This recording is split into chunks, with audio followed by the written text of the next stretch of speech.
Hi team, welcome back. On this session I will be speaking about loops, and the specific loop that I will be focusing on is what we call a while loop. So Python only has two primitive loops, which is a while loop and a for loop.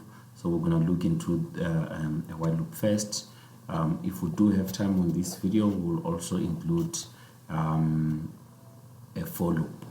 Okay, so let's go create our project. I'll call this loops. Put it on the same window.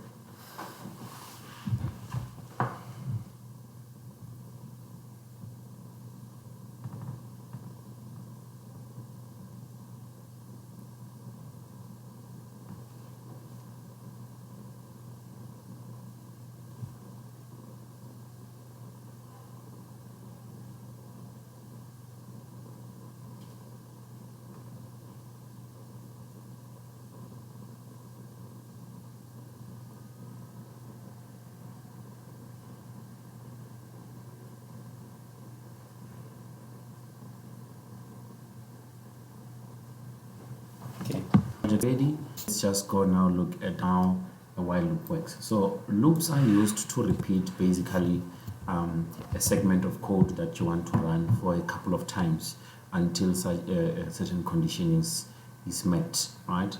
So this one I will immediately start and say we're dealing with the while loop. So the loop itself looks like this. You just have to mention that while a certain variable is at this, you put a condition and then you compare that condition later on. Okay, so there are three things that you need to keep in your head, right? The first one will be the starting position, or let's call it starting value. The second one that you need to also be aware of is the condition, and then you also need to look at what we will call termination state. Okay, now let's start our loops with those three things in mind. Okay, so don't forget the initial value, the condition, and the termination state. Those are the three important values that you must look for into a loop. So when we start, we're going to start with a variable. Let's just put one of our variable and say we have a value called I, and this value is equals to 1, right? So this becomes my starting value, right? We're starting when the value I is equals to 1. Now let's go to the loop itself. I'll say while this value called I is still less than 3. Okay, I'm going to start it very soft.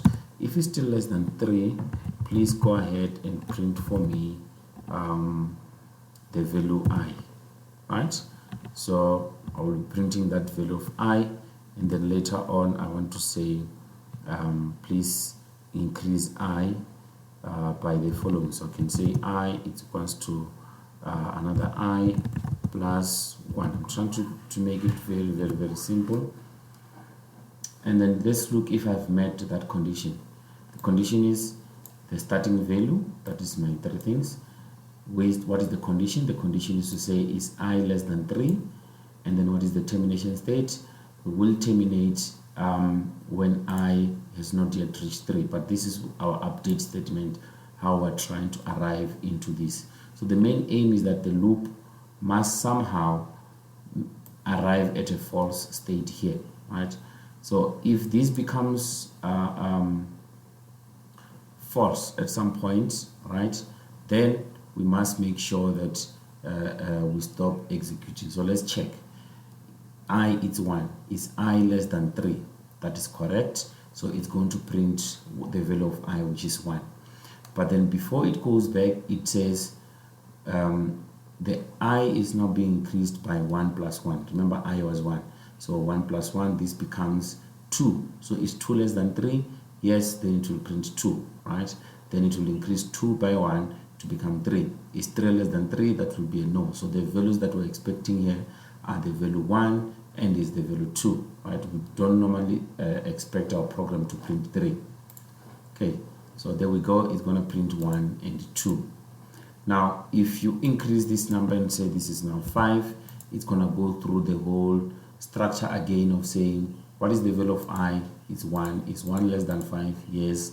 Print 1, increase 1 by 1, it becomes 2, and then it prints 2, it prints 3, it prints 4. When the value of I is 5, this statement becomes false, and that's what we call our termination state, and then our program stops. So if the value is 5 here, we're expecting it to print from 1 all the way up to 4. There, as you can see. Let's say, for example, you wanted also to include the value 5. What you will actually do is say, is it less or equals to, right? So when you run this, 5 is also included, because when I is 5, the equal sign part is granted, right? It is still gonna be true. All right, so that is basically how a while loop works, right? It doesn't have much, but then there are some cases where you might want to say this value must break at some point. Let's say whenever we arrive at a state wherein the value of I is 3, stop the process. So I can say if I becomes exactly 3, right, please perform a statement known as break.